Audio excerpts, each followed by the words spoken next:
Welcome to the channel. അപ്പോൾ നമുക്ക് subtraction എങ്ങനെയാണ് എക്സൽ ചെയ്യാൻ പറ്റുന്നതെന്ന് നോക്കാം.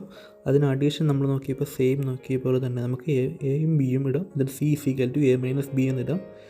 അപ്പോൾ സബ്സ്ട്രാക്ഷൻ ചെയ്യുന്ന വാല്യൂ എ ബിയേക്കാൾ കൂടിയ വാല്യൂ ആണെങ്കിൽ പോസിറ്റീവ് വാല്യൂയും, എ ബിയേക്കാളിലും ചെറിയ വാല്യൂ ആണെങ്കിൽ നെഗറ്റീവ് വാല്യൂയും, എ ഈക്വൽ ടു ബി ആണെങ്കിൽ നമുക്ക് 0 എന്ന വാല്യൂ ആയിരിക്കും കിട്ടുന്നത്.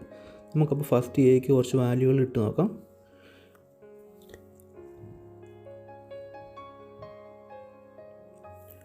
ബിക്ക് കുറച്ച് വാല്യൂ ഇട്ട് നോക്കാം. ആദ്യം എയിനേക്കാൾ ചെറിയൊരു വാല്യൂ ഇടാം. ഇപ്പോൾ നമ്മൾ സെയിം രണ്ട് വാല്യൂ ഇട്ടു. എ ഈക്വൽ ടു ബി എന്ന വാല്യൂ ഇട്ടു. പിന്നെ എ ലെസ് ദാൻ ബി എന്നൊരു വാല്യൂ ഇട്ടു.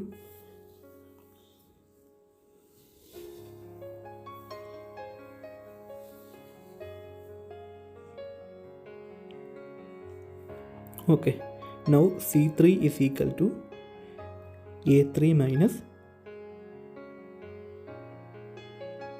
B3, അതായത് 10 minus 5. Next equal to simple അടിക്കുക. A4 സെല്ലിൽ ക്ലിക്ക് ചെയ്യുക, മൈനസ് B4 എൻ്റർ അടിക്കുക.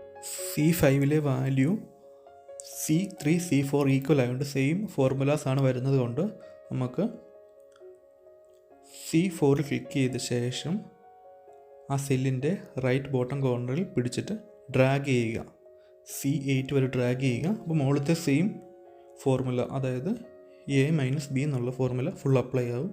അപ്പോൾ നമുക്ക് അവിടുത്തെ ഫുള്ള് റിസൾട്ട് കിട്ടുന്നതായിരിക്കും. ഇതുതന്നെയാണ് നമ്മൾ അഡീഷനിലും ഡ്രാഗ് ചെയ്യുന്ന ഓപ്ഷനിൽ നമ്മൾ നോക്കിയത്.